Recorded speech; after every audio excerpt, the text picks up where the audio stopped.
ഇപ്പോൾ പാലക്കാട്ടെ ഇടത് സ്ഥാനാർത്ഥി പി സരിൻ മാധ്യമങ്ങൾ കാണുകയാണ് തത്സമയം.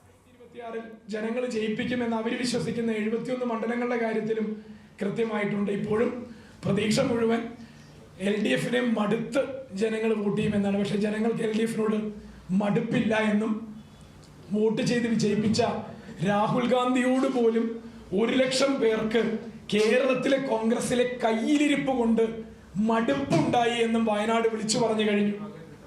രാഹുൽ ഗാന്ധിയോട് മടുപ്പുളവാക്കാൻ പറ്റുന്ന വിധം പ്രവർത്തനക്ഷമമായ ഒരു കേരളത്തിലെ കോൺഗ്രസിനെ സജ്ജമാക്കിക്കൊണ്ടിരിക്കുകയാണ് ഇലക്ഷൻ മാനേജ്മെന്റിലെ, ഇലക്ഷൻ ആർട്ടിലെ ആചാര്യൻ എന്ന് സ്വയം വിശേഷിപ്പിക്കുന്ന ആള്. ഇവിടെയാണ് കോൺഗ്രസ് പരാജയപ്പെട്ടു പോകുന്നത് എന്ന് ഞാൻ ആവർത്തിച്ച് പറഞ്ഞിരുന്നു. ഇനി ആ വിഷയത്തിലേക്ക് പോകുന്നില്ലെന്ന് പറഞ്ഞതാണ്. പക്ഷേ ഈ ചോദ്യം ഇങ്ങനെ ചോദിച്ചുകൊണ്ടാണ് പറഞ്ഞത്. ഇവിടെ മത്സരം എത്ര ഭൂരിപക്ഷത്തിന് LDF ജയിക്കും എന്നുള്ളതിന് വേണ്ടി മാത്രമുള്ളതാണ്. 2ാം സ്ഥാനത്തിന് മത്സരം നടക്കുന്നുണ്ട്. അത് UDF-ഉം BJP-യും തമ്മിലാണ്. അതിവിടെ മറുപടി പറഞ്ഞിരുന്നു, ഒരു ചോദ്യമായിട്ട് വന്നിരുന്നു. തെളിവുകൾ കിട്ടിയ 10ഓളം കേസുകൾ വെരിഫൈ ചെയ്യുന്നുണ്ട് നമ്മുടെ ഭാഗത്തു നിന്നും. ഇരട്ട വോട്ടുകൾ മലമ്പുഴയിൽ നിന്നും മറ്റൊക്കെ ആയിട്ട് കൂടുതലായിട്ടുണ്ട് എന്ന് നമുക്ക് തെളിയുന്ന പക്ഷം കാര്യകാരണ സഹിതം, തെളിവുകൾ സഹിതം നമ്മൾ ജനങ്ങളെയും നിങ്ങളെയും അതുപോലെ കമ്മീഷണറെയും ബോധിപ്പിക്കും. 2700 വോട്ടുകളുടെ കാര്യമാണ് ഇപ്പം പുതിയ ആരോപണമായിട്ട് വന്നിട്ടുള്ളത്. അത് വീട്ടിന്റെ നമ്പർ പോലും ഇല്ല, വീടിന്റെ പേരോ അഡ്രസ്സോ പോലും ഇല്ലാതെ വോട്ടുകൾ ചേർത്തിട്ടുണ്ട് എന്നതാണ് ചില വിവരങ്ങൾ പുറത്തു വരുന്നത്. ഇത് സംബന്ധിച്ച് പരാതി നൽകാൻ ഉദ്ദേശിക്കുന്നുണ്ട് സ്ഥാനാർത്ഥി. അത് പാർട്ടിയാണ് ഇതുമായി ബന്ധപ്പെട്ടിട്ടുള്ള കാര്യങ്ങൾ തീരുമാനിച്ച് പരാതികളുമായി മുന്നോട്ട് പോകാൻ ചുമതലപ്പെടുത്തപ്പെട്ടിരിക്കുന്നത്. അത് സ്ഥാനാർത്ഥിയുടെ ഉത്തരവാദിത്തമായിട്ട് ചെയ്യേണ്ടതാണെങ്കിൽ സ്ഥാനാർത്ഥി നിർബന്ധമായും ചെയ്യും. ഇതിന്റെ ഓരോ സംഭവവികാസങ്ങളും എല്ലാ ദിവസവും ഫോളോ അപ്പ് ചെയ്യുന്ന ഒരാളെന്നുള്ള രീതിയിൽ അതിലൊരു വ്യക്തത വന്ന് സ്ഥാനാർത്ഥിയാണ് ഈ കംപ്ലൈന്റ് കൊടുക്കേണ്ടത് എന്ന്. കാരണം സ്ഥാനാർത്ഥിക്ക് ഒരു ഇലക്ഷൻ മാനേജ്മെന്റ് സംവിധാനം ഇലക്ഷൻ കമ്മീഷൻ തന്നെ പറഞ്ഞിട്ടുണ്ടല്ലോ. അതിനെയാണല്ലോ കാൻഡിഡേറ്റിന്റെ ഏജന്റ് എന്ന് പറയുന്നത്, കാൻഡിഡേറ്റിന്റെ ഇലക്ഷൻ കമ്മിറ്റിയുടെ കൺവീനർ എന്ന് പറയുന്നത്. അവരാണ് ഉത്തരവാദിത്തപ്പെട്ടവർ. കാൻഡിഡേറ്റ് പ്രചരണത്തിന്റെയും ജനങ്ങളുടെ ഇടയിലും നിൽക്കേണ്ട ഒരാളാണ്.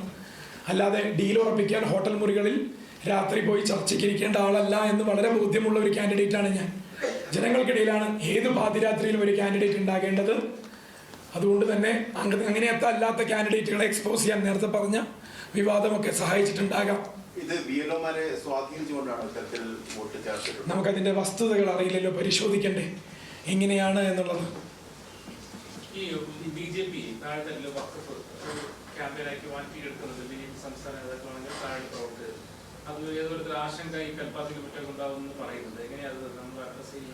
BJP ക്യാമ്പയിൻ ചെയ്യുന്നുണ്ട് താഴെത്തട്ടിൽ. അത് എങ്ങനെയാണ്? ഓക്കെ, വിഷയം പറയാതെ പറഞ്ഞതുകൊണ്ടാണ് എനിക്ക് എന്താണെന്ന് മനസ്സിലാവാതെ പോയത്. നോക്കൂ, പോളറൈസേഷൻ എപ്പോഴും BJP-യുടെ ഒരു അജണ്ടയാണ്. ധ്രുവീകരണ രാഷ്ട്രീയം പറഞ്ഞല്ലാതെ ഒരു വോട്ട് പോലും പോസിറ്റീവ് രാഷ്ട്രീയം പറഞ്ഞ് സമാഹരിക്കാൻ അവർക്കറിയില്ല.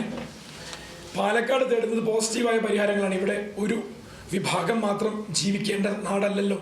എല്ലാ വിഭാഗങ്ങൾക്കും സമമായ ഭാവനയും സമമായിട്ടുള്ള പരിഗണനയും ലഭിക്കുക എന്നുള്ളതാണ് ഒരു ജനാധിപത്യ പാർട്ടി എന്നുള്ള രീതിയിൽ CPM-ന്റെയും LDF എന്നുള്ള മുന്നണിയും ഒക്കെ ഉത്തരവാദിത്തം. അതിൽ പരാജയപ്പെടുന്ന BJP-യെ പോലെയുള്ള പാർട്ടികൾ ഇങ്ങനെ ഉയർത്തുന്ന വിഷയങ്ങളെ എനിക്ക് തോന്നുന്നു, ഞാൻ ഈ 3-4 ആഴ്ചയായി എല്ലാ പ്രദേശങ്ങളിലും എത്താൻ ശ്രമിക്കുന്ന ഒരാളെന്ന രീതിയിൽ മടുത്തിരിക്കുകയാണ് എന്നും അതൊരു പരസ്യമായ അഭിപ്രായ പ്രകടനത്തിലേക്ക് ആരും കടന്നു